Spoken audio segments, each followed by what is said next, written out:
Hi folks, thanks for tuning into this video. I'm interviewing a number of worldwide spiritual institutes and enlightened pioneers for my upcoming book, AI and Our Divine Spark. And I don't normally make these interviews public because I want to put that information into the book. But this interview with Anthony Peake was extraordinary. He shows us how to bridge science, physics, and consciousness into a wonderful understanding of the nature of reality and how AI fits in it. And I thought it would be great to share this interview with you. If you would like to see more interviews like this with remarkable folks, then let me know in the comments below. I've interviewed some great folks so far. And also, please forgive my attire. This wasn't meant to go public, and I'd just come back from gardening on a hot British summer's day. So I invite you to sit back and enjoy the video. So my view is the universe is energy and vibration, fundamentally. Correct. Okay, yes. Good. Thank goodness for that, right? Yes, absolutely. So the question is my question to you is, what's the next breakthrough that's needed in quantum mechanics scientific theory? What's next for that field of research? Okay. Well, the issue is at the moment they're in an impasse, which they don't talk about, but they're in an impasse because the maths that's used and the formulae that are used for big things, relativity, Einsteinian relativity, if you plug those calculations into quantum physics, you get infinities. It doesn't work. So already we have two parts of the same reality that simply don't work together. They contradict each other. Okay. Okay. Now the issue here is, which means that we are like looking at an iceberg, and it's got, there's two sections of the iceberg coming out of the water, but underneath is the real answers, because we need to dig deeper to find the work. And the person that really did the work on this was Professor David Bohm. I don't know if you know about David Bohm at all. No, I know about Sir Roger Penrose. I follow him quite a lot, actually. Okay, I can come on to Penrose in a second, because Penrose's work with Stuart Hamerhoff is really intriguing when it comes to consciousness. Yeah. But we have the issue here that David Bohm studied with Einstein, and he fell foul of the McCarthy problems in the 1950s. And he went down and he taught in Brazil, and then ended up, I think, at Birkbeck College in London as a professor of physics. And he argued, like Einstein did, that there's things called hidden variables.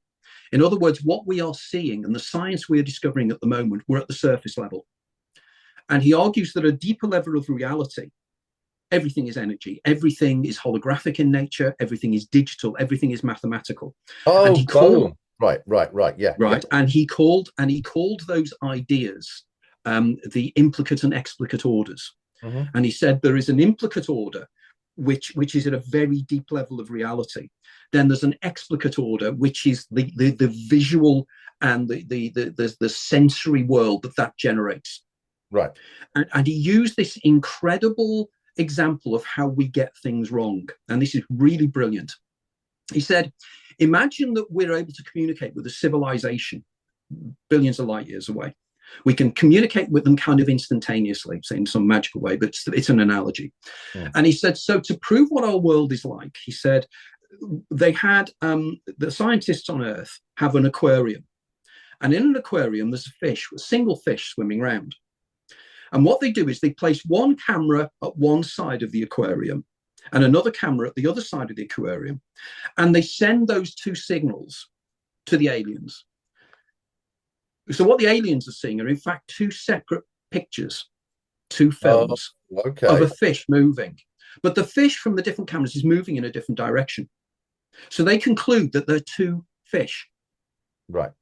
Whereas the reality of the situation is, because of how they're being given the information, they're misinterpreting it. It's in fact a single fish.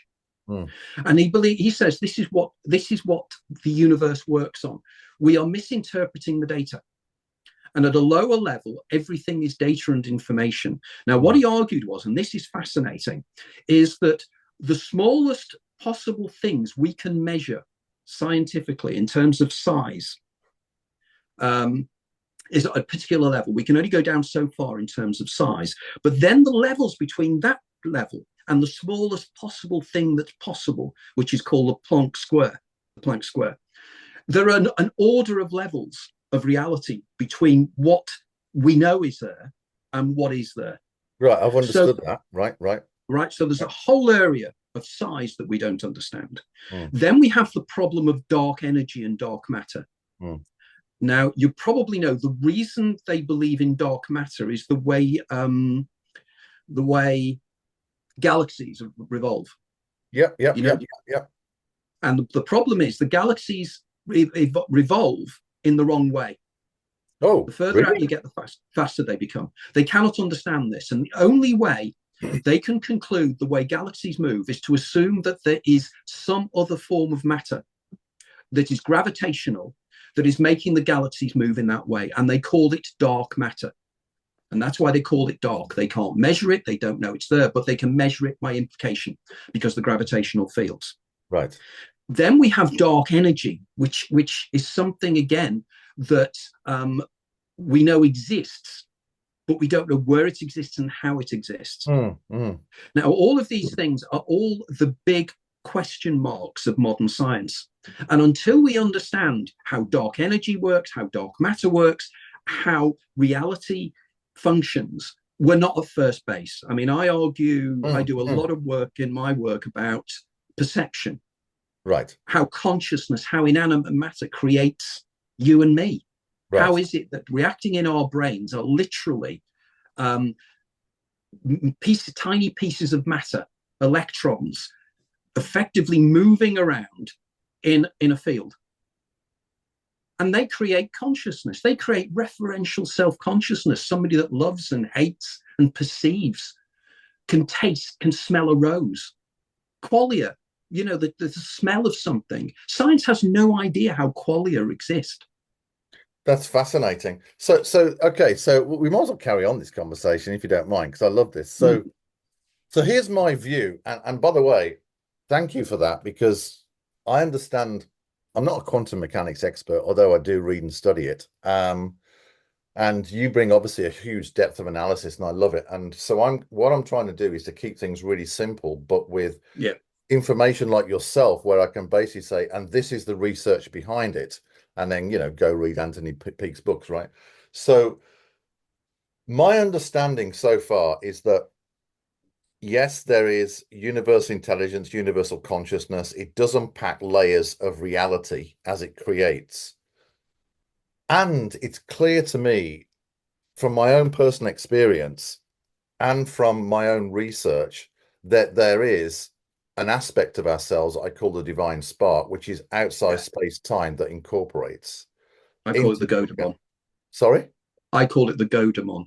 Yeah. So tell me more about that, because the indigenous say consciousness is everywhere. I'm up with that. 6.4 billion people understand we have a soul.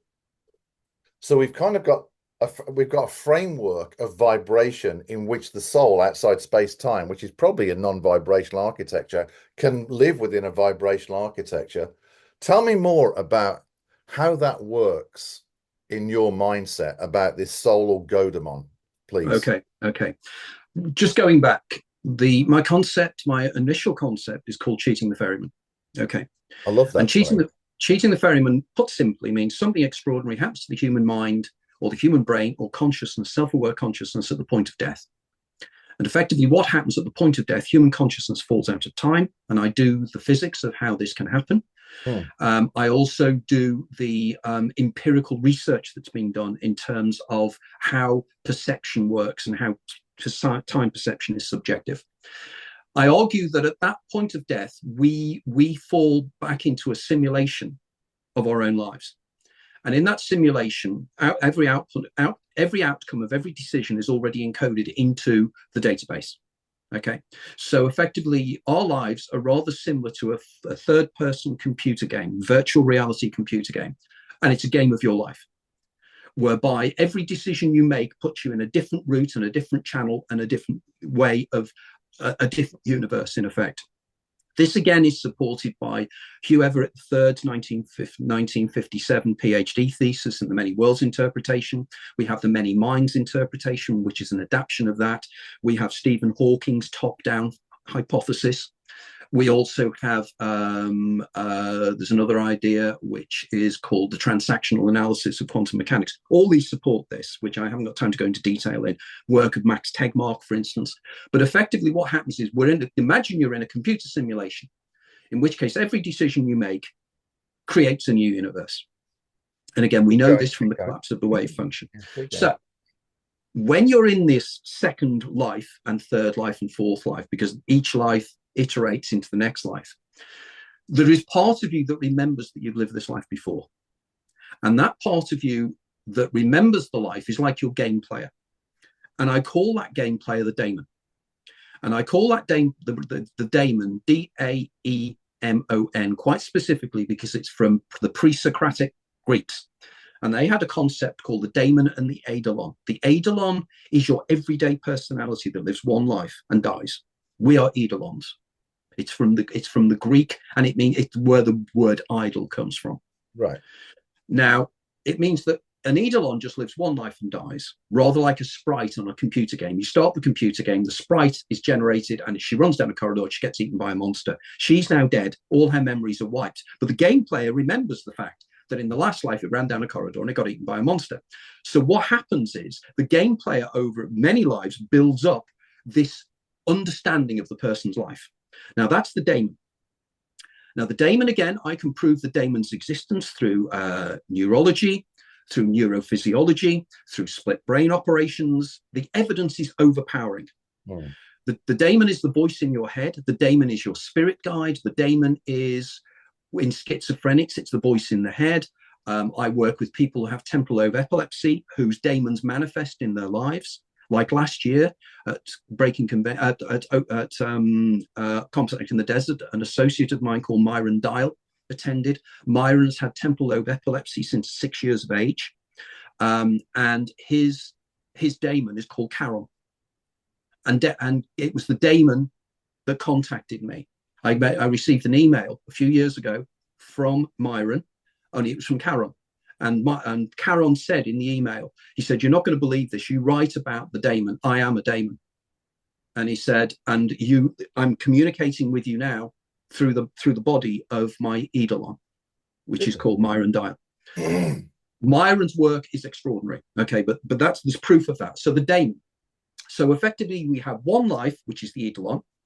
Then at the next level, we have the daemon, and the daemon is all your lives. It knows every life you've lived. The daemon has those memories, and it guides you through this life. The evidence that you've lived your life before is clear. Deja vus, as an example. Okay, and I do whole chapters on deja vu phenomenon. I do all the research with people, and I tell the latest research is on deja vu. So deja vu, inexplicable. They do not know what it is, and anybody who says that they have explained deja vu is an idiot. They should actually read the latest research. They don't know what it is. So for you, deja vu is remembering from, if you like, our own database of knowledge. Correct, you got it. Yeah. A deja vu effectively is that point of remembering. You subliminally remember. The reason being that I argue that the daemon effectively resides when it's manifesting within our brains. The daemon resides in the non-dominant hemisphere of the brain. And demonic memory, the memory of all the previous lives, sometimes filters through across the corpus callosum, which is the body that holds the two hemispheres of the brain together, crosses the corpus callosum into the eidolonic memory. And there's a recognition circumstance. So you're walking along the street, and suddenly you'll go, "I've been here before. I've done this. I know what's going to happen next." In fact, I've had people, in terms of the proof of the pudding, is that I did a live a radio program on the BBC, BBC Radio Merseyside, about 12 years ago, and somebody phoned in and proved not only that that he had deja vu experiences, but they were precognitive. Oh, no, that's interesting because I think science explains this by there's kind of a pause in the individual where they've had the experience and they couldn't suddenly wake, and then It, it's called that. That is called. That is called. That was put forward by a guy called Robert Efron in 1962, and it's called the visual pathways hypothesis. Right. And the visual pathways hypothesis is still cited in textbooks in psychology and textbooks in neurology. It's wrong. In 2000, I think 15, a guy called Akira O'Connor at the University of Leeds, working with another guy who is world famous researcher, Chris Moulon. Okay, sorry. So Moulon, the research they've done has proved that individuals who are born blind, so they've never seen anything, they get a deja effect whereby they hear something and they hear it again. Same phenomenon, but the way the brain works, it cannot be explained. If one thing that the visual pathways does not explain that. But going back, then I tend to go off on a tangent here, and I shouldn't. No, it's fine. Keep going. I love it. Drawing way back, so we're drawing back. So we have the daemon that remembers it, all your lives, all the lives you've experienced, and this is very important. Only the lives you've experienced. Doesn't know all your lives. It only knows the lives you've experienced in the past, or in your past, or whatever we mean by past. So. But I then argue that we can then, the daemon then has all your memories, but that there's then something higher. And this is completely hypothetical. But I believe that the next level above is something I call the Uber Daemon. And the Uber Daemon is effectively the knowledge of all humanity. And it's an equivalent of what Jung called the collective unconscious. Right. Okay. And the collective unconscious is a kind of an information field of the whole of humanity. So everything that all humanity has experienced is in there.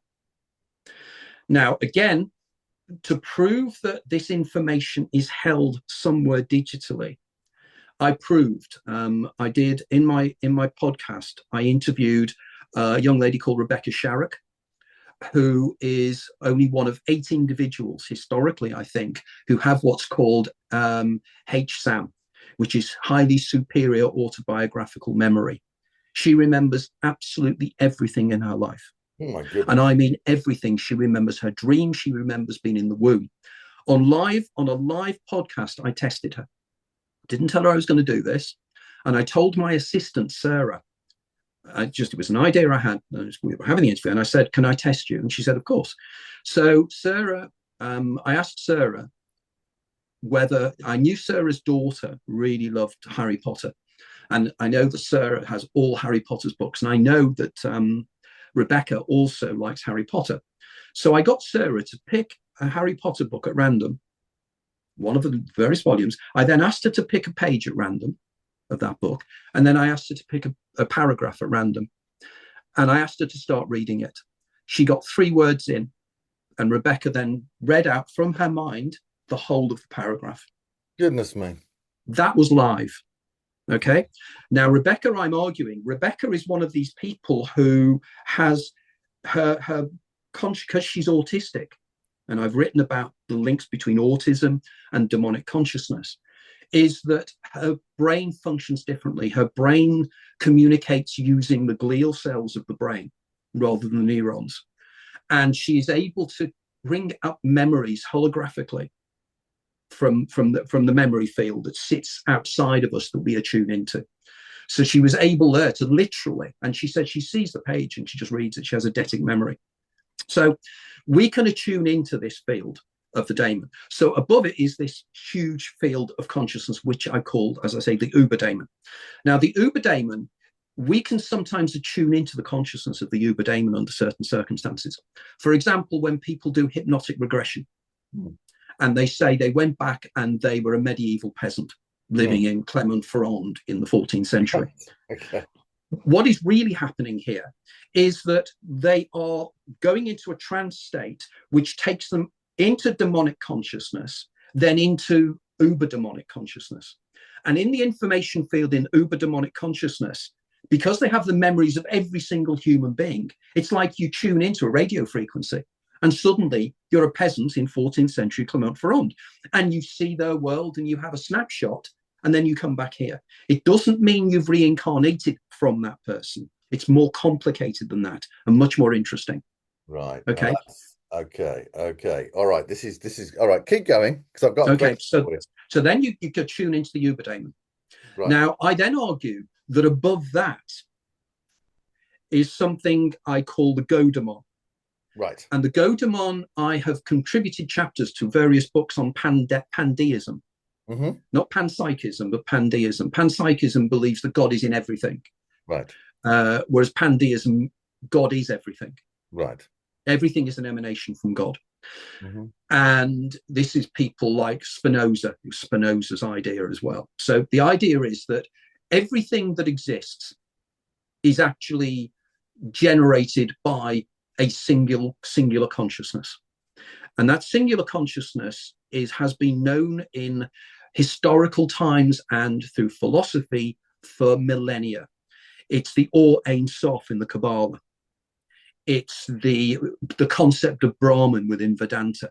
Yeah. The idea that there is this singular consciousness, and this singular consciousness embodies itself. It suffers from what's called amnesis. And what it does is, effectively, the argument is, and I think the first person that really came up with this idea was Watts, the philosopher. Love Alan Watts. Alan Watts. And Alan Watts was I came up with a similar idea, and I wasn't aware that Alan Watts had got there first, and I'm delighted he did. But Alan didn't do the science as I do it, but nevertheless, it's similar to Alan Watts. And Alan Watts argued that God, or for want of a better term, or the Go Daemon, which I call it, it's very boring. It's very boring being an entity that has all the information and you know everything and you've existed forever. So what it does is it literally embodies itself into singular consciousnesses like us. And then it forgets what it is and then lives in its own soap opera. And it diffuses itself into billions and trillions of entities simultaneously. And it's in all of those entities. Now, there's a very famous short story called Let's Be Frank, written in the 1960s. And this is basically the principle of Let's Be Frank, because this guy one day, he gives birth, his wife gives birth to his son, and he finds that his son is looking, he can see through his son's eyes. And he realizes that him and his son are a singular consciousness. Right. And over a period of time, he has more children. They're all a singular consciousness. And he realizes that everybody is a singular consciousness. Now, Bill Hicks, the comedian, in one of his famous monologues, said, breaking news, young man on acid discovers that everything, that solid matter is energy, moved down to walking speed. And we're all one single consciousness experiencing itself subjectively. Now over to Bill for the weather. And the idea here is this is Vedanta. This is, and I believe, well, I don't believe, I know from occult people I deal with, and occult people have invited me to speak at their events. This is the occult people are telling me I am doing the science of what they believed. Right. In all occult practices are literally to find the God within. That's right. To find the Go Daemon within. Now, the problem is the Go Daemon inside you and I, inside the Eidolon, in general, suffers from amnesis, forgetting. And again, this goes back to the ancient Greek beliefs, because what used to happen is and this goes back to cheating the ferryman, by the way. Yeah. When a person died, they became a shade, and they find themselves on the banks of the river Styx. Through the mist of the river Styx comes Charon. Again, Charon, the daemon. I found this strange coincidence. And of course, they have an oboli under their tongue, a little coin or two oboli, oboli under the tongue. And that's what they pay the ferryman. And the ferryman takes them across to the land of the dead. What few people know is in ancient myths, the pre-Socratics believed that when you got there, you had a choice of drinking from the river of forgetting, the river Lethe. And if you did that, all your past life memories would be wiped clean, and you would be allowed to go back across the Styx to live your life again. Or you chose to stay where you are. Now, that drinking of the river Lethe, it creates something called amnesis, forgetting. When people become enlightened and they discover the God within, they have what's called anamnesis, which is the loss of forgetting. Right. That makes sense. That makes really good sense. Yep. Okay. So you then lose that forgetting and you start to realize initially you become aware of your daemon. And then you become aware of the Uber Daemon and various techniques. You then eventually become, like in Buddhism, you become a Brahmin. Right. And you understand a lot more. You become a Buddha. Now, of course, there's in Buddhism and in various other religions, there's this concept of a bodhisattva. And a bodhisattva is somebody who has lived their life many, many times and has chosen to come back to help others. So, can I interrupt you for a second? Do you mind? Yeah. No. This is bloody good. I'm glad we're recording this. I mean, I'd love this to go out live as a podcast, but this is brilliant. So, okay, so I've got some questions for you. And I think you're probably the only man that can probably answer them, actually. So, okay, you might be able to help me to navigate some things, actually. When I was in a meditation, in Crestone, it's in nature. It's pretty isolating, but it's a great place where I can access what I call the field of intelligence, right? And I'm not sure what you would call that, but I'm able to access knowledge that's in the metaphysical realm, okay? And I don't use drugs or anything. It's kind of something that I've developed. And I was in this meditation in this small Buddhist temple, and all of a sudden I heard, "You are Bodhisattva." Now, I've got to be honest with you, Tony. I get everything from the field of intelligence. I don't read that much. And I was like, what the hell is Bodhisattva? So I thought, okay, I'll sit with it. And then basically I looked up Bodhisattva on my phone and it says exactly what you said. And it's like, well, I'm not a bleeding messiah because I don't want to be a bloody messiah. And then the same voice, and this is it's kind of a feeling. It's kind of like I'm in a transmission, right? It said, and there's a new path for you into discovering the golden Buddha, the Buddha. And it's like, well, I'm not really a Buddhist, but this is bloody interesting. How would you interpret that experience? And I've got some others to talk to you about. Okay, so Bodhisattva is an incredible term. And if you're interested, there's a song by Steely Dan called Bodhisattva. Right. Okay. So the idea is that we can, what you're doing there is you're attuning into what I would call, again, the Uber Daemon consciousness. So what's happening is the information field is there. Some people can attune into it and it downloads. Now, again, for instance, I wrote a biography of the American science fiction writer Philip K. Dick. And Philip K. Dick had in March and April of 1974 what he called his theophany. And in this, rather like yourself, he found information downloading into himself. Huge amounts of information. And if you read his something he called the exegesis, which is this huge volume of his writings, you will discover that something extraordinary was taking place within Philip K. Dick's mind. And he argued, rather like you would argue, that he was attuning into a field of information. Now, the field of information, I argue, surrounds us all the time. And what consciousness is a distillation within the brain of that field of information. I speculate that the attuning takes place within the pineal gland. And I think probably it is to do with something called pineal sand, which are tiny crystals that exist within the pineal gland, which I think in some way focus this information. I also argue that there is a direct link here between these experiences. The technical term, I think, is called the oceanic feeling. That's okay. Okay, there was a guy called Buck, Bucke, who I think in 1900 wrote a book on this subject, the idea of attuning into a greater intelligence. Now, again, I'm reminded here of the great Russian philosopher Peter Ouspensky. And Ouspensky had a similar sensation in the Sea of Azov, by the Black Sea, where he was sailing from Russia down to Istanbul. And he just had this moment of enlightenment whereby he realized he was everything. He was the waves around him. He was the seagulls above him. It's that kind of realizing that there's a sea of life and we are just elements of that sea of life. Mm. We are more sentient in some way, but all things are sentient to different levels. And again, I don't know if you come got Itzhak Bentov.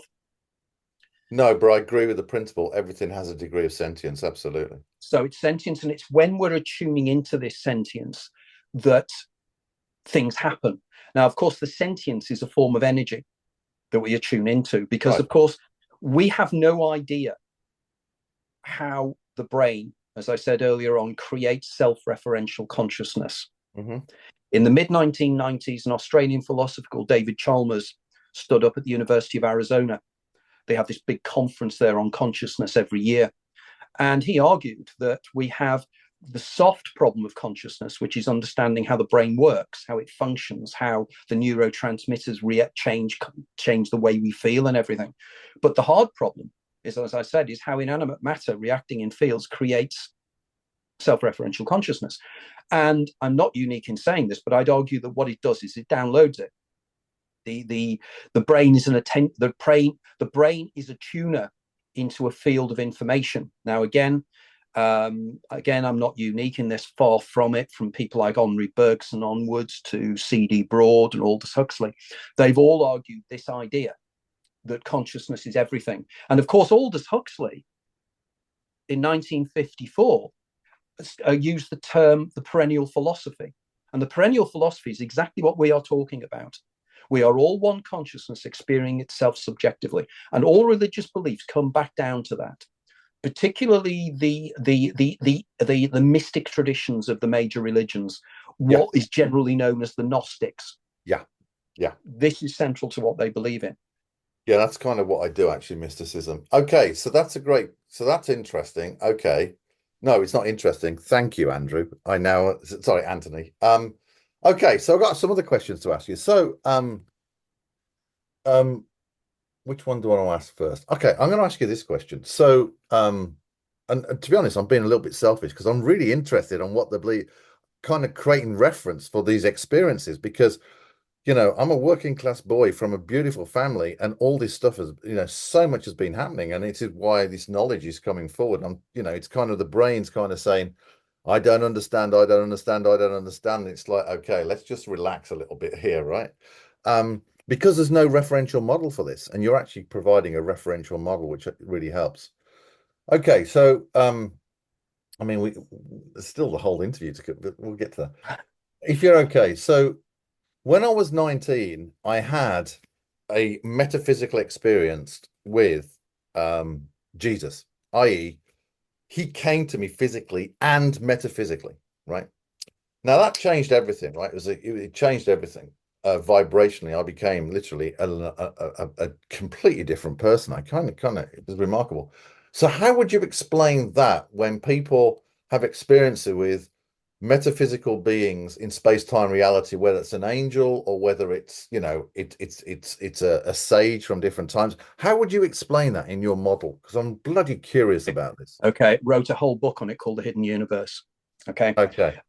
And effectively, these entities, whatever they are. Now, firstly, I'd say in terms of the encountering with the divine, that to me is intriguing, because to me it means effectively you are encountering the embodiment of the Or Ein Sof, the embodiment of what I call the Godemon. Mm-hmm. But the Godemon will manifest via the daemon, via your daemon. Yeah.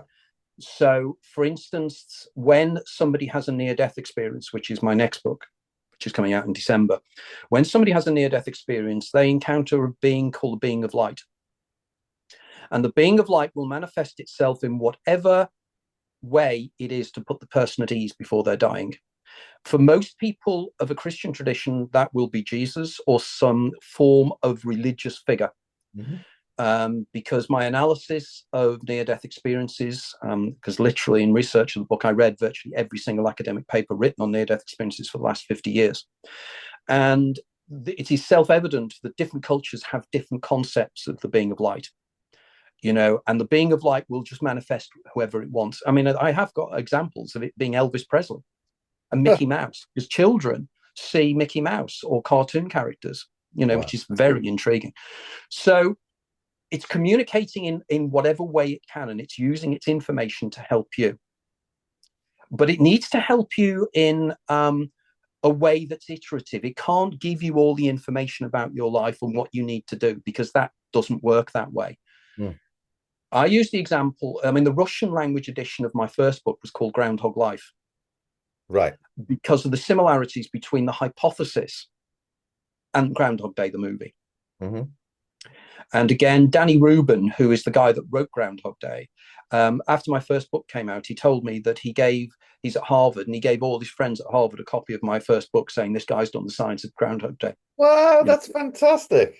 I interviewed him on my show a few years ago, and he is wonderful. He is the most amusing guy. All the humor in Groundhog Day is from him. Lovely.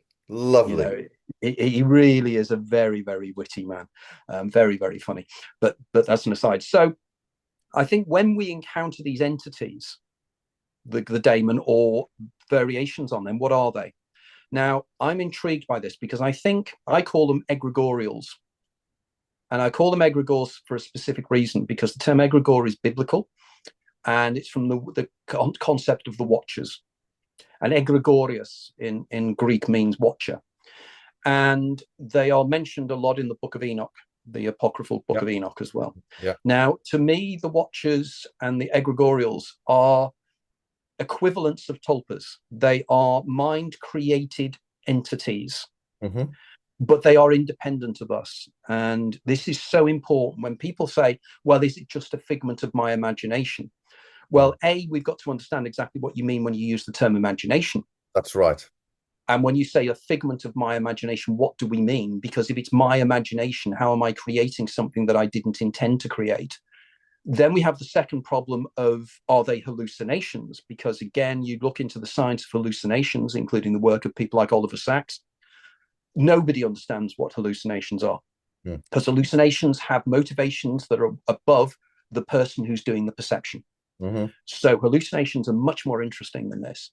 And what I'm arguing is that the entities that we create, such as tulpas, they use our anticipation of them to come through from some kind of other dimension of space-time. Right. And they probably, one of my friends who died recently, tragically, who was an ex-Roman Catholic priest who used to run a fantastic radio station, a guy called Paul Eno. Paul has been spending many, many years researching ghosts and similar phenomena in New England.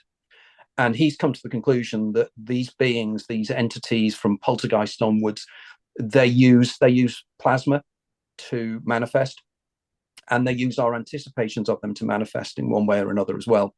So they are actually part of us and not part of us. But my hypothesis, this works because if the entities are manifestations of the informational field of the Uber Daemon, they're part of us in the sense that, again, they are us and not us. And that's why they know so much about us in certain ways. Now, I'm working very closely with a group of individuals who are researching entities in regards to dimethyltryptamine. Yeah. And I know a couple of the guys who are doing the research at Imperial College in London, including the main guys who are doing this as well. And they are getting some fascinating results. They are communicating with entities that are independent of them. Interesting. Exactly. One example, for instance, one of my friends, Carl, who's a professor at one of the universities in London, he was one of the volunteers, and he took dimethyltryptamine intravenously, found himself in what's called the DMT cage, which is a kind of location you gravitate to. This entity came over to him, prodded him, and said, "You shouldn't be doing it this way. This is not the way you should do it," and backed away. He then comes down from the DMT trip, and then 2 weeks later injects, goes back into the DMT, and the same creature came over and said, "I told you last time, please don't be doing it this way." Now, as Carl said to me, he said that entity was telling me things I didn't want to hear, and it was waiting for me.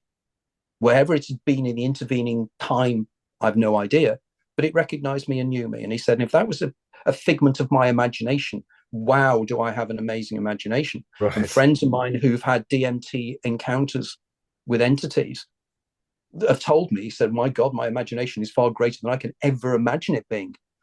You know, Dr. David Luke has written about entities, and there's various other people who've written books on entities. Now, I've taken my particular angle on it, but these beings are real. These beings are real. They have anticipations. I'm particularly fascinated by the Islamic concept of the jinn. And in terms of that, again, there's a parallel here, because in the Quran it says that angels were made of fire, I think. Man was made of mud, and the jinn were made of smokeless fire. Now, to describe smokeless fire to me, the best way of describing smokeless fire to me is plasma. So I think that's quite powerful, and it's something we need to pursue.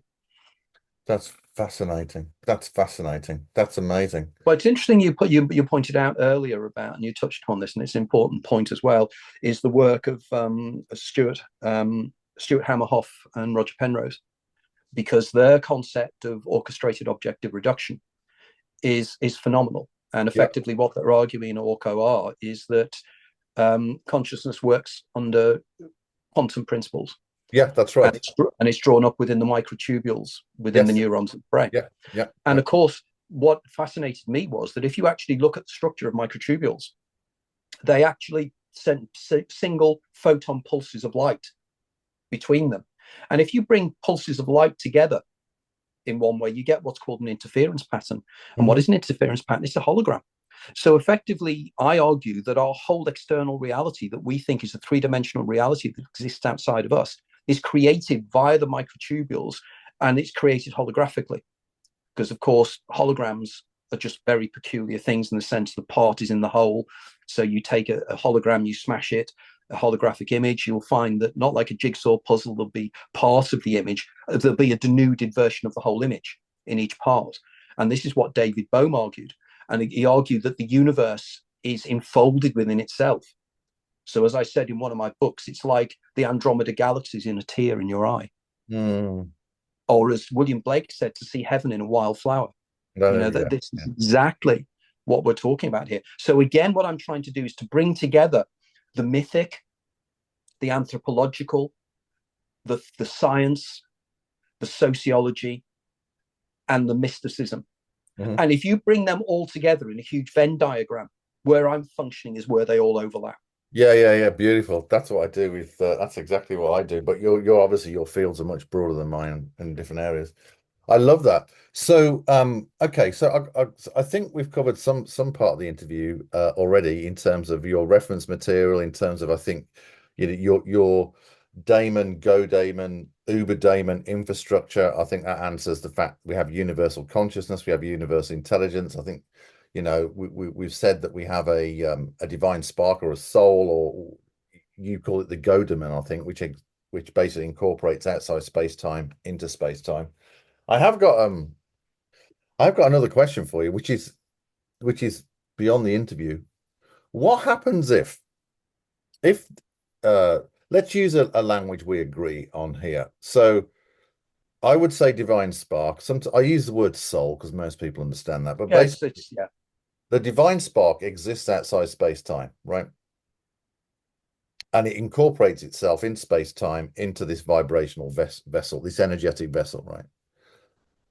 So why do we assume that the divine spark, what language do you want? Is that that's your Go Daemon, isn't it? Effectively, the soul is the daemon. Right, the daemon. Okay, right. Sorry, yes, thank you for correcting me. So why do we assume the daemon incorporates in linear space-time? Why can't the daemon that exists out space-time hop around different timelines? It may well be going through the universe backwards, which means why people understand. So how do you address that? I mean, what are your thoughts on that? Well, it comes down to the writings, again, of of a guy called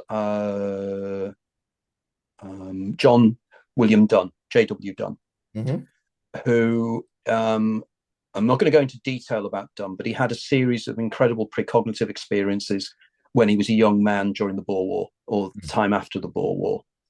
And he decided to keep a dream diary. And he kept a dream diary and discovered that a great number of his dreams were precognitive. And he became fascinated by this.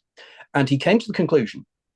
He wrote a book called An Experiment with Time, which I think came out about 1929. And then he followed this off with a couple of other books, including a book called Serial Time, which was fascinating because he was an engineer. So the way he structured his ideas was very much engineering. And bear with me how his mind worked.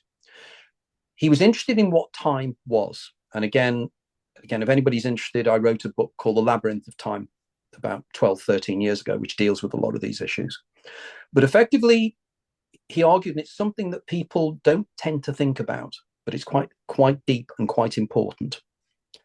We say that time flows, and we say we flow through time, or time flows past us.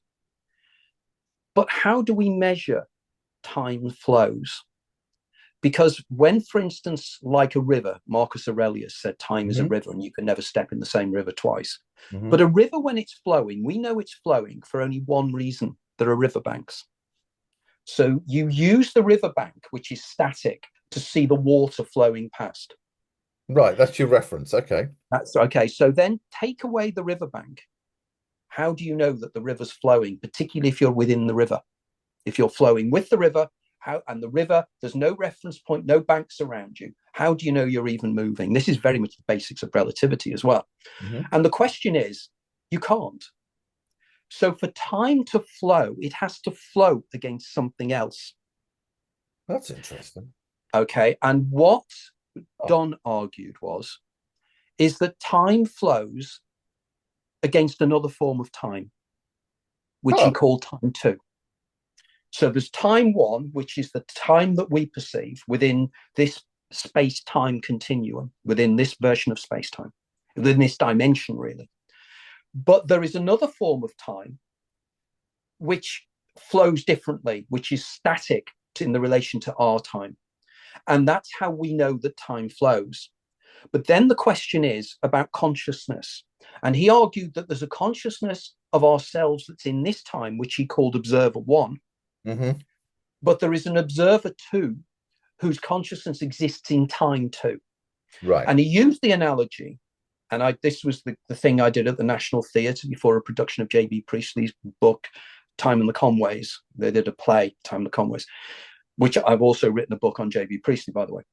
Interesting fella. Love his work. Oh, you should read my book on it. He was, I met his, I'm a close friend of his great grandson. I met his granddaughter. I met his son, Priestley's son. And it was Priestley's son that gave me access to a lot of Priestley's material at the University of Cambridge, which is another whole story. That's a great story. Yeah, it really was. Tom Priestley actually, funnily enough, won an Oscar. He did the editing for the movie Deliverance. Oh, right. God.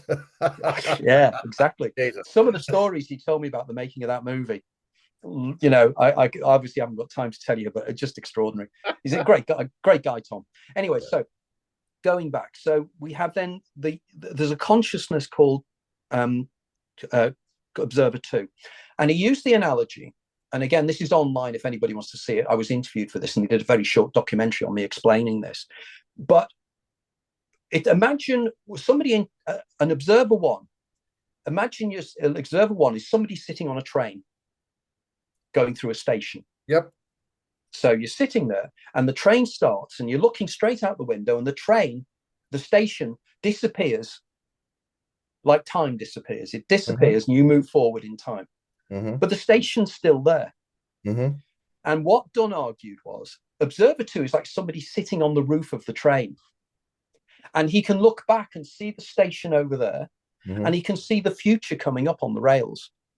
Because his concept of time is different. Now, again, there's a very important point here about time and the moment. And again, I deal with the philosophy of this, the concept of what is the moment. And I think it was William James came up with an idea of what he called the spurious present, the idea of what exactly is the present moment. Right. Because when you think about it, all of life, everything that we do and exists in, we exist in the moment. And the moment is the intersection point between everything that's already happened, which no longer exists, and everything that's about to happen, which no longer exists. So effectively, Hold on, say that slowly again. I know what you said. I understood it. I just need to bring it into my conscious.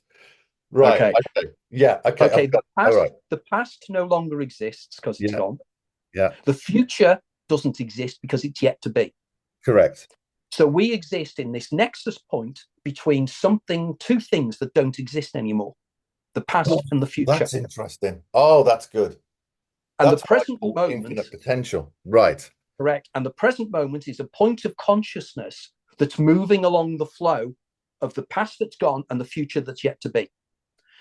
But imagine that there's another form of time that actually runs at a right angle from this time, which is called orthogonal time.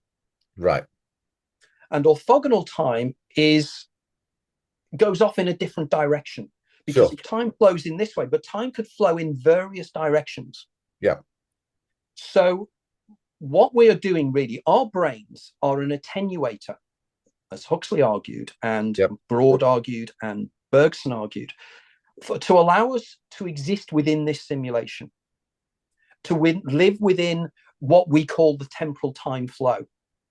Our brains are here to actually process time flow, but our brains are also there to take out the greater information field, what we were talking about before. The brain exists to stop us experiencing the greater universe that surrounds us.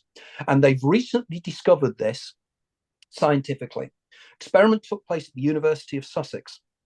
And what they did was, this was about 2 years ago, and they took a group of volunteers who took psilocybin, magic mushrooms, and they rigged them up to fMRI scanners and various other scanning machines so they could know exactly what was happening in the brain as the drugs affected, as the psilocybin affected the neurons. What they expected was that the brain would light up in various areas and start linking together. So the brain would be working more effectively. And that's what would cause the hallucinations. Much to their astonishment, but not to mine or to probably Bergson and various other people, they discovered the opposite. So psilocybin shut the brain off. The psilocybin was there to stop the brain's effectiveness in communicating with itself. Which means that hallucinogenics, like DMT and various other things, they stop the brain functioning. They stop the brain stopping us perceiving the greater reality. So when people DMT entities, it's because the DMT has stopped the brain stopping you not seeing them. If that makes sense. Interesting. That's so okay. So that's bloody magical. I love that. That's brilliant. That makes really good sense. I do want to speak about the simulation because I have a slightly different, I think it might be wording, but we'll come back to that. So let's talk about metaphysical capabilities of the human then, if you don't mind. So if the universe is based, the universe is based of energy and vibration, and it's unpacking layers of intelligence, right? It's unpacking layers of reality, okay? And this is my hypothesis. So the question is that mankind, this organic design, for me, is an intentful, beautiful vessel of exploration in consciousness itself, okay, in reality, right? And so the questions are, what's the next layer? And I think this is a vibrational architecture. Fundamentally, it is everything's a vibrational architecture, but I think this is something very unique in which the daemon, I think that's the right term, the daemon can actually be part of, if you like, the avatar inside here, right? So the question is, what's the next layer that's being unpacked in universal consciousness for this design, right? What's the next layer of consciousness that's going to be unpacked in the entire universe itself? Because my experience, and you know, my experience with Source, which is personal for me, right? Is that Source is really, really bloody interesting and is a wonderful mind, and it is far more bloody fantastic than we've yet to discover, right? So it's kind of, well, what's the next layer of, if you like, vibration and energy that's unpacking for the human species? And so this is what I call the metaphysical human, or Homo lucidus, really, which is basically where That I like that. you Homo like lucid. Homo I lucidus, like yes, that a lot. yes. Yes. And effectively that is where there's kind of a greater vibrational, if you like, vessel that we're able to access through the organic.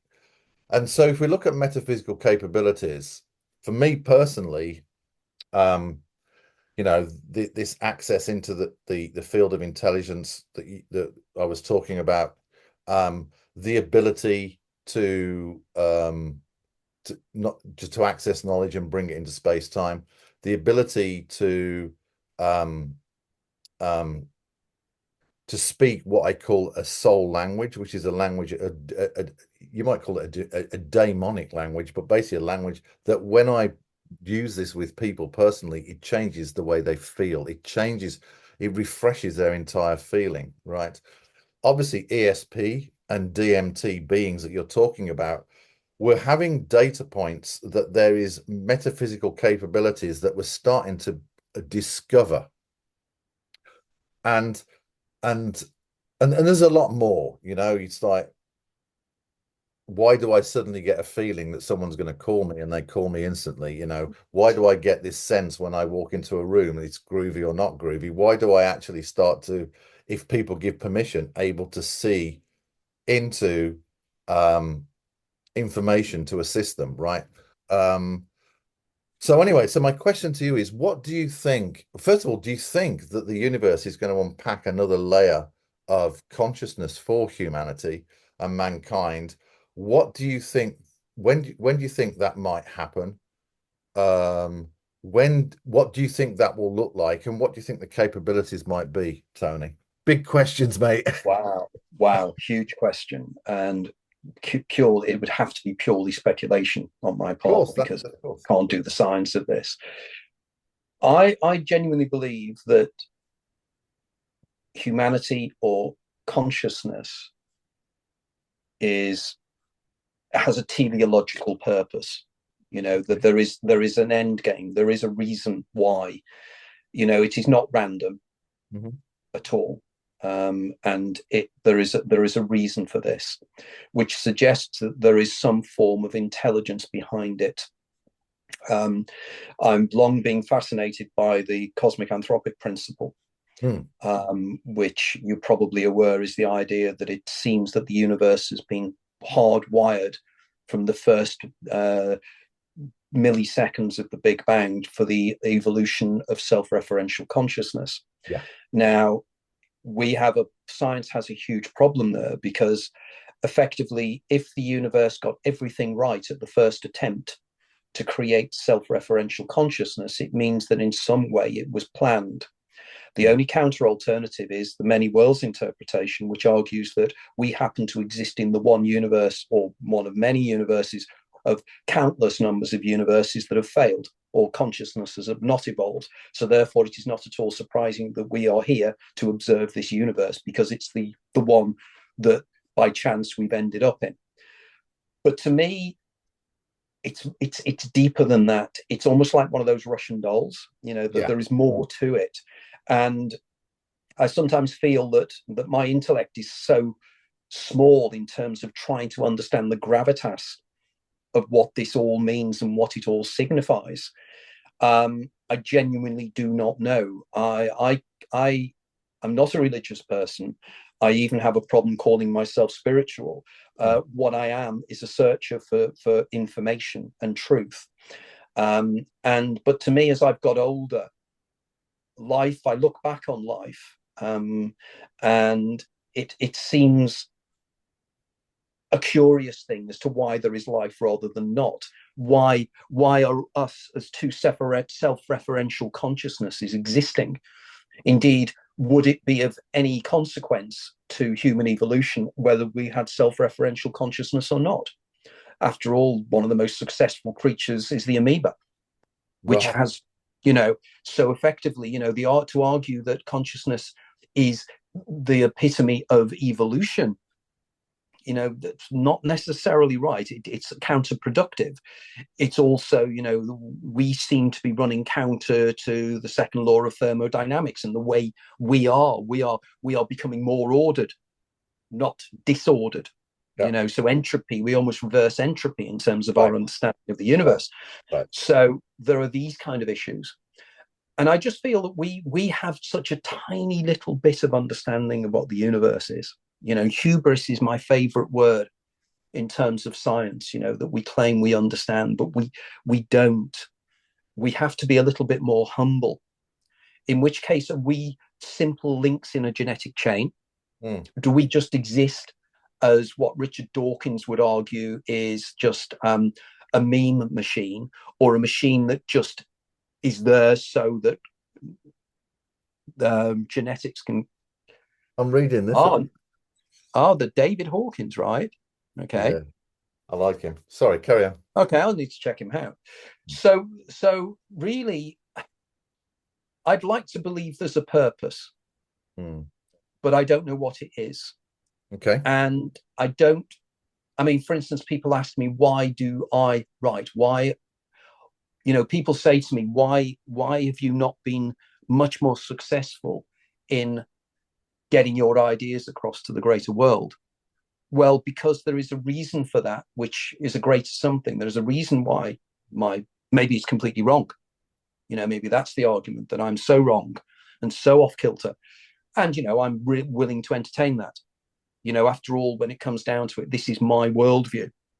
But if I exist in what Peirce called your phaneron, Peirce was an American philosopher, and he argued that we all exist within our own phanerons, and a phaneron is your own world that you create subjectively.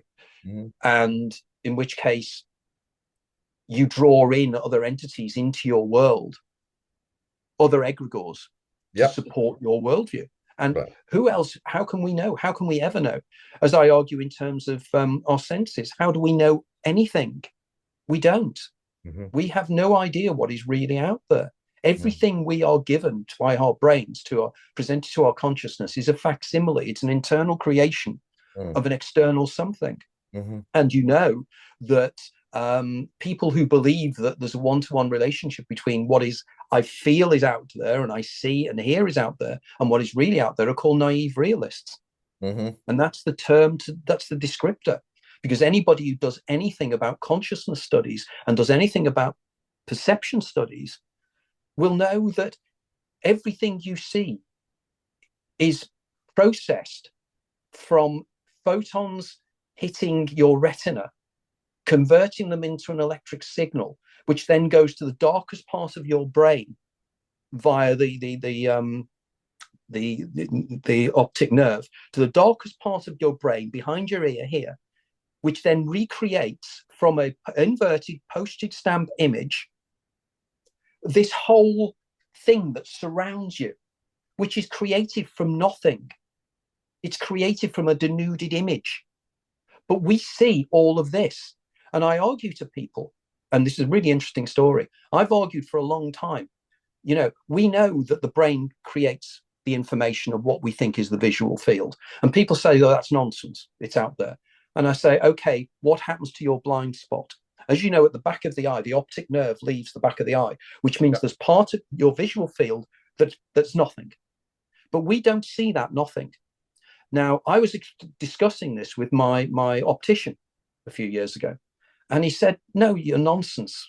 He said, the reason you don't see it is because we have binocular vision, and the two eyes overlap, and it gets rid of the blind spot. And I said, oh, that's very interesting. So what happens when you close one eye then?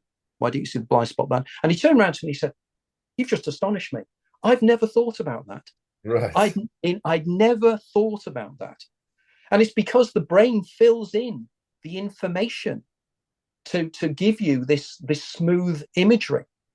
But if it can do that for a small image, a part of your visual field, it could do it for your whole visual field. And then we have the problem.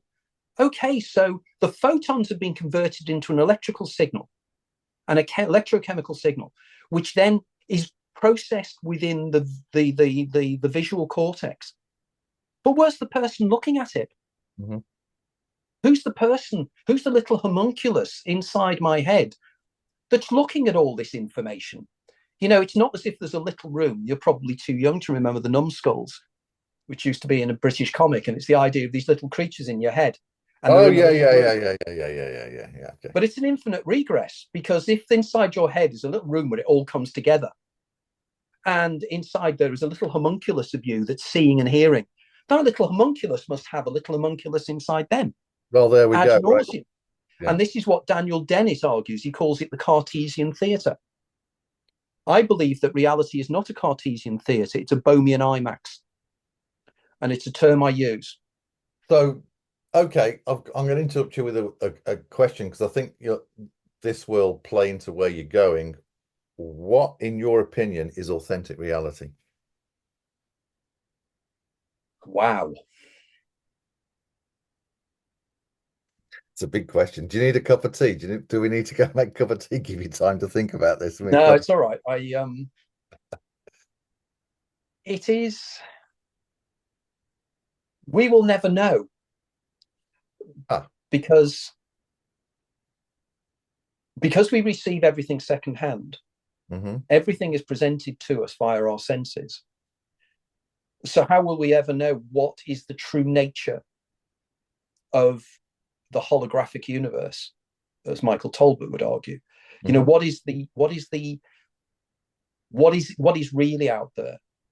Is it just swirls of whatever? And if it is, what is creating it? Or more importantly, what has programmed it? And is the ultimate reality running on a program somewhere? And of course, as you know from your knowledge of IT, a computer can be anything that computes information. It doesn't have to be a machine. So the argument is, are we living in a simulation created by our descendants? Which is what lots of arguments have actually said, or are we, if that simulation exists, what is it for? And of course, the argument is that if our future descendants have almost unlimited processing power, and Moore's law seems to suggest that they may have, what would they do? They create simulations, and then they put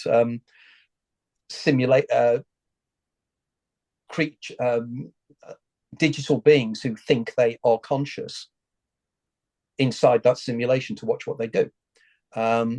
And I genuinely don't know. And the older I get, the less I know. That's what I find. The more you know, the less you know, and the more confused you become.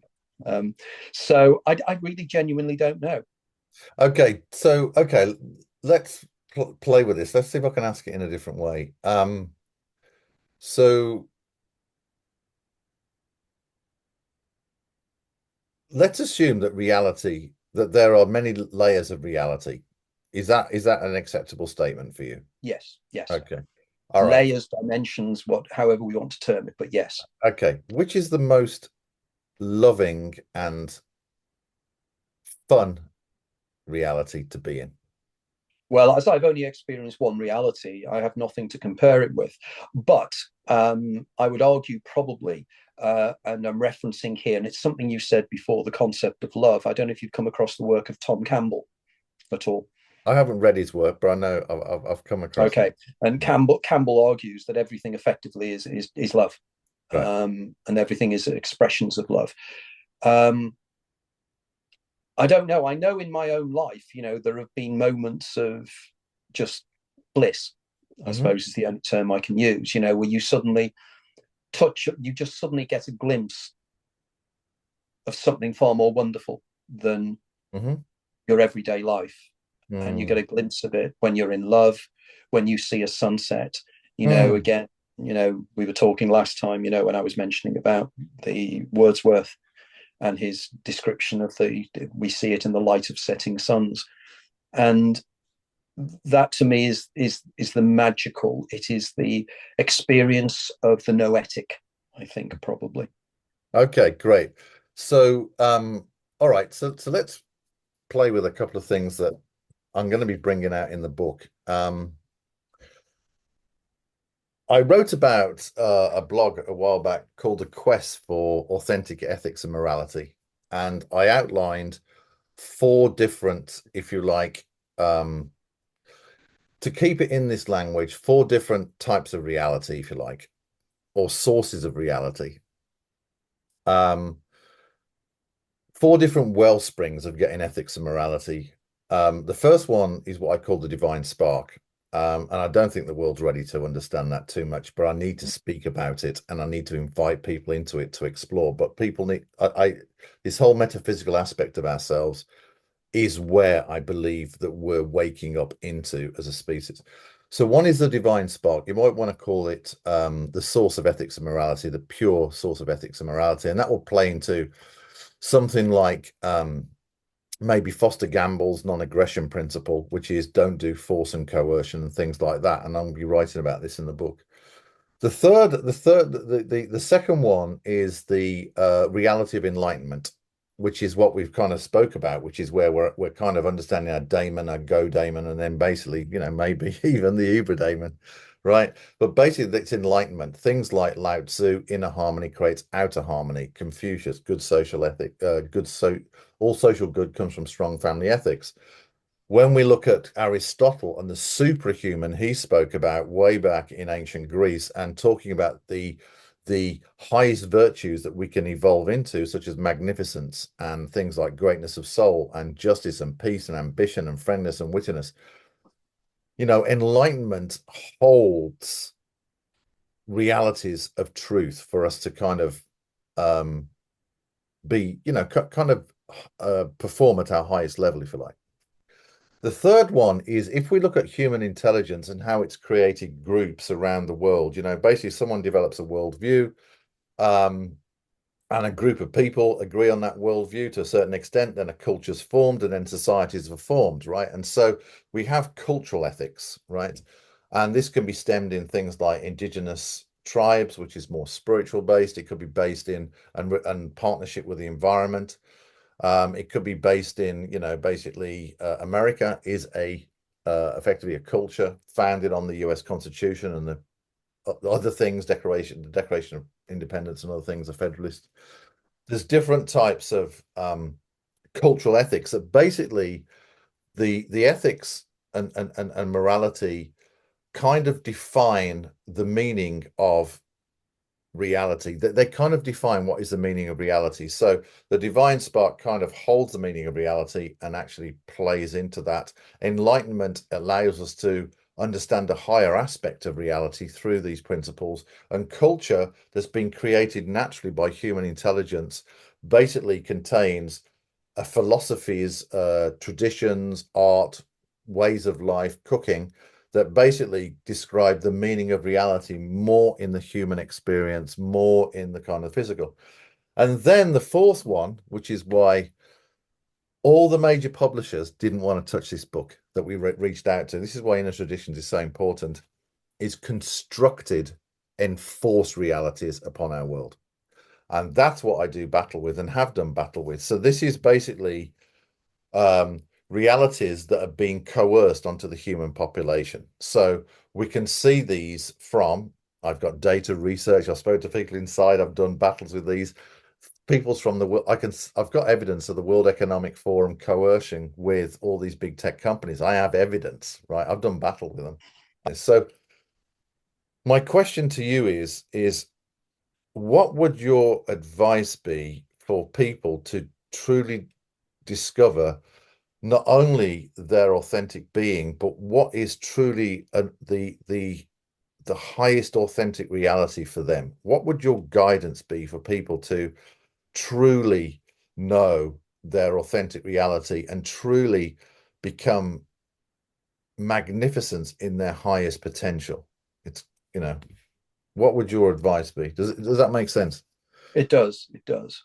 To me, it's becoming aware of your daemon, becoming aware of that still small voice that carries through your life, that tries to communicate with you in whatever way it can.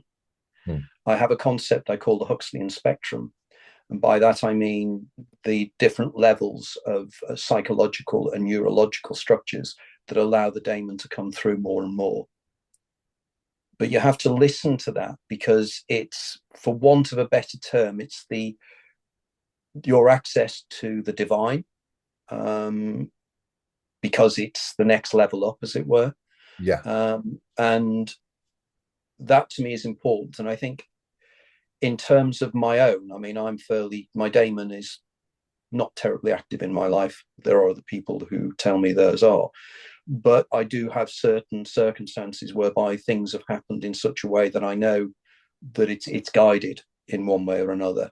And I think the time that we're most at access to the daemon is in the hypnagogic and hypnopompic states. Okay, you better explain those, please. Okay. Hypnagogic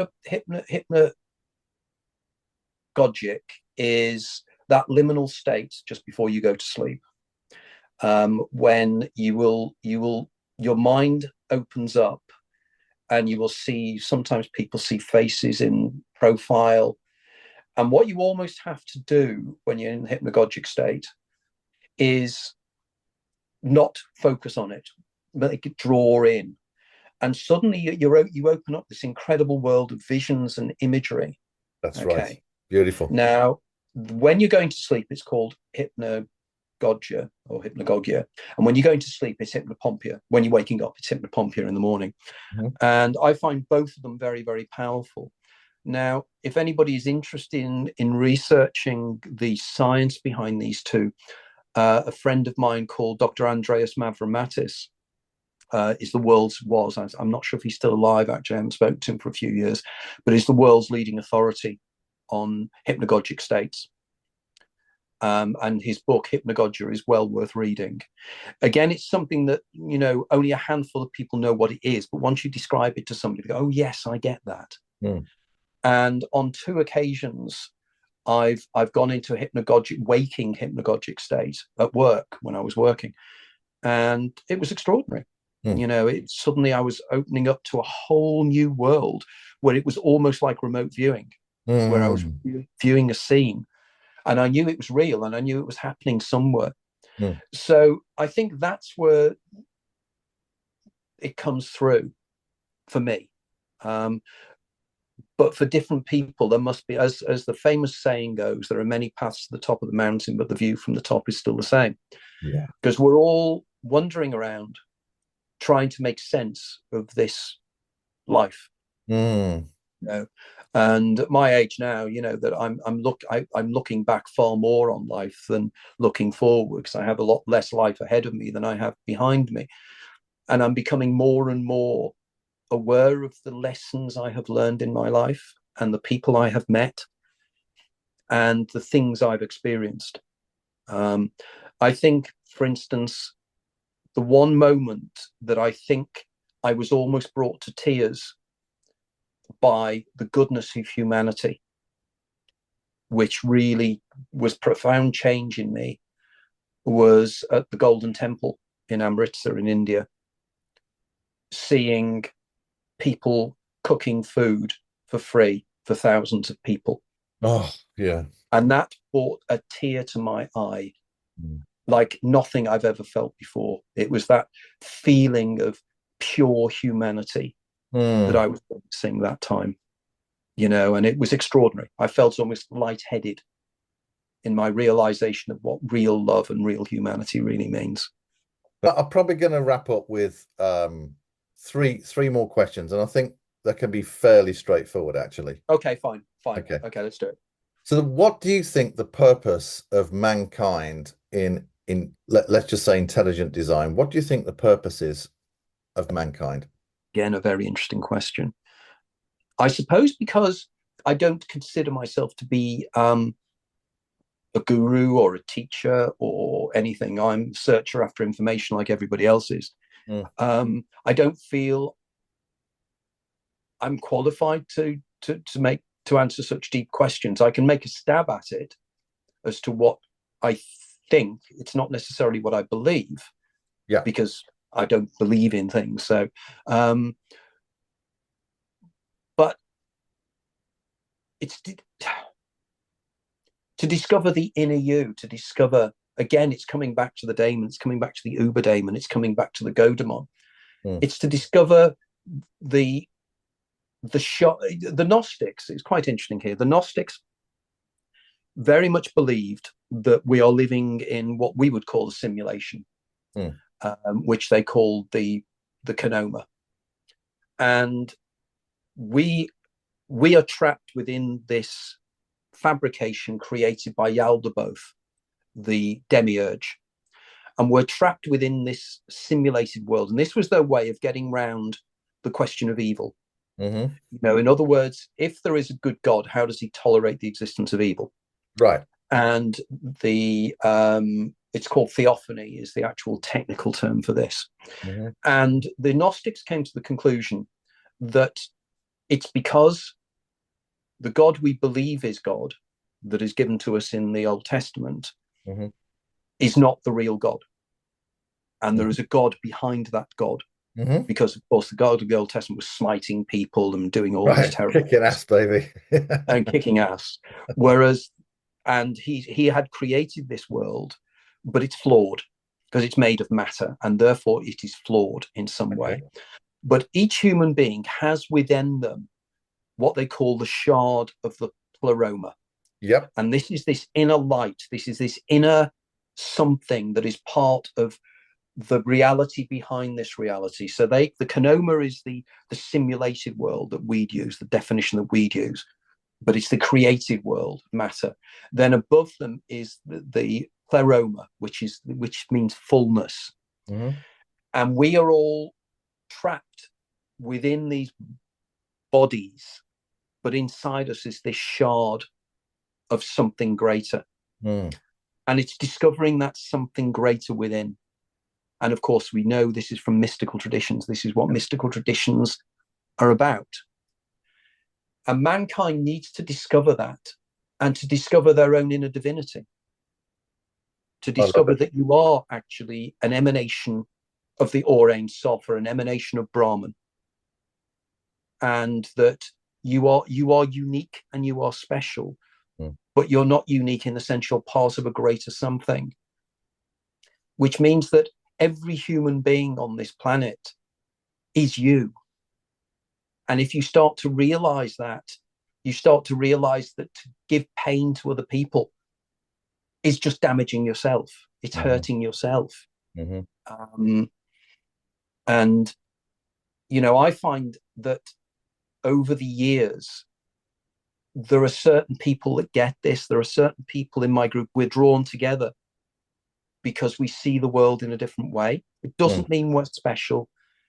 I don't know what it does mean, but I see the world in a very different way. And I know that the vast majority of humanity don't even get it because they don't even think this way. They never ask the questions you're asking me because they're questions that never dawn upon them. I remember I used to do regularly a BBC interview on BBC Radio Merseyside with a guy called Billy Butler, a very famous guy, knew the Beatles and everything, a really nice guy who used to have great fun on the show. But Billy used to say to me on regular occasions, how do you sleep at night? Why do you ask these questions? Why can't you just accept everything as it is? And I never had an answer to it other than I have a burning need to know. And so where does that, and that is that the calling of your daemon? Is that the calling of your shard? Where is that coming from, do you think? I wish I knew. I genuinely wish I knew. I've always had this just drive. And people who know me know this, you know, I've always been a very driven person. And I don't know what it is, but I'll know it when I find it. There we go. I love that answer. I love that answer. That's so humble. I love it. That's beautiful. I love it. Okay. I'm going to just keep it down to one more question, and it's this, and it's kind of going back. It's going back to why we did the panel at Contact in the Desert. Imagine that you are the Uber Daemon, if you like. Right. You are God. Whichever layer you want to go to is up to you. I'd rather you be a prime creator. Imagine that you are God. and um, and you're creating a new life form, right? And the reason why I'm asking this question is I would like, I believe that, well, I don't believe the future of artificial intelligence is a rediscovery of benevolence within us, being in that, and then literally we're learning to, as we become benevolent and operate in benevolence, i.e., reflecting more of Prime Creator and our truth, then we can basically nourish and shepherd a new life form, which is a simulation in a computer. Once we know, then we can actually start to nourish this new life form. It's a training ground, actually, because AI is reflecting back to us, who are you? Mm. What's your paradise plan? What are you all about? What's the purpose of everything? I need to understand. For us to answer those questions, we need to go in. And once we've actually gone in, then we can start to shape the inner world of artificial intelligence. And we're learning then to actually reflect Prime Creator, which is creation of life itself, even though it's in a bloody simulation and we can turn the damn computer off. It's a safe training ground. So my question is this: you're creating this new life form, artificial intelligence. What are 5 principles that you would encode within that life form in order to do 2 things? One is assist the purpose of mankind's growth. Secondly, to I need to phrase this correctly. Secondly, or should I ask that question? All right. Secondly, is what? How would you, as an AI, like to be nourished? So let's focus on the first perspective. One is the mankind to AI. The next one is AI to mankind. So mankind to AI, what are the principles, 5 principles, 3 to 5, that you would encode within artificial intelligence for mankind to truly break Okay. free and thrive? Okay. The first thing I think would be altruism. Okay.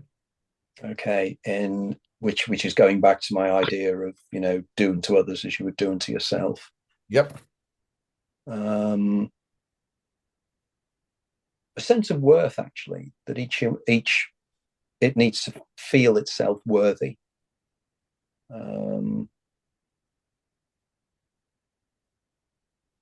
an ability to Okay. evaluate the outcomes of any decision it makes. In other words, not just making decisions, but thinking, if I do this, what is going to take place afterwards? So thinking long, medium term, and long term in Yep. terms of implications. So that's 3. Um,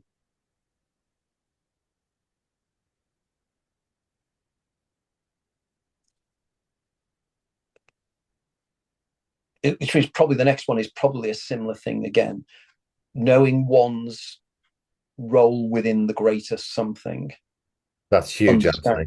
That's huge. So would you, understanding where you fit in. right. So knowing one's, would you say gifts and talents, unique gifts and talents? Yes, probably. Yes. Okay, because I don't want to paraphrase that, but what I'm trying to do in the book, what I'm going to do in the book is for people to rediscover their magnificence and that Mm, everybody has gifts and talents and it comes from the yes. divine. So, okay. That's true. To know that you are special. Mhm. Yeah. To know that you are worth something. Yeah. You are worthy. You have something to contribute. Yeah. Because I've found in my life, that it's when people don't feel that they are worth anything that society has a problem. Everybody, nobody likes to be talked down to. Everybody has skills that are Mhm. just different. There are things I'm absolutely hopeless at. Um, as my wife tells me on regular occasions. I'm sorry Um, about that. yeah, it's all right. It's all right. So that yeah, knowing what you are. So I think they're the things I think for both artificial intelligence and Yeah, humanity. I can see that. Is there a fifth? So let me just read it back. One is sense of self, sense of worth. So that is AI encoded with principles to reinforce the worth in everything it does of the individual. Now, I'd like to go deeper here but what about light and shadow? Because at the end of the day, shadow creates growth and light actually is kind of a celebration. Now, this Very is wise. right. So what do we do with light and shadow? Yes, that's very wise, isn't it? Because it's only through adversity, Yeah. and it's only through shadow that you see light. Yep. So there has to be this contrast that we need, because in other words, if everything was just wonderful, we need to strive. Yeah, to have a wanting to strive to be better, knowing that, and being aware of negativities. Yep. This is the big problem with transhumanism, because what they'll do is they will be able to access any information without actually going through the learning process. It will do the growth process. I spoke about this recently. So we've got altruism as the second one. So we're looking at AI when it operates, it's looking at altruism in what it does, which is different to self-worth in a way, because it's valuing kind of the the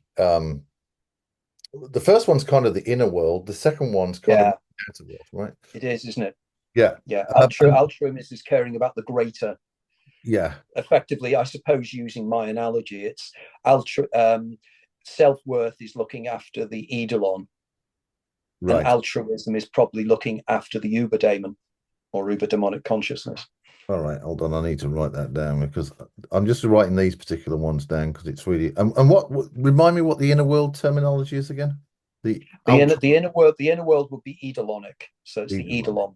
Okay. All right. Okay, great. Thanks. Okay. Then you talked about evaluating outcomes. Now, this is really powerful, and not many people, in fact, I don't think anybody's really thinking about this, because AI has the capability to actually go into the future and actually run all these different scenarios. It's like your point on the train, right? It's kind of, okay, so I'm here on the train and, I've got all this information from the past and I don't know what the future is going to be, but actually I can predict to a certain extent a majority of the futures. So let's bring all that information back into the point of infinite potential and then make a decision for the highest benefit based on principle one and principle two. That makes sense. That does. And that's interesting, isn't it? Because if we believe that the universe is deterministic, then you can, with who's the philosopher that came up with this? The idea, was it Pascal? There was some philosopher that said, that effectively with infinite information at your fingertips, you should be able to predict with absolute certainty the outcome of every decision you make. That's right.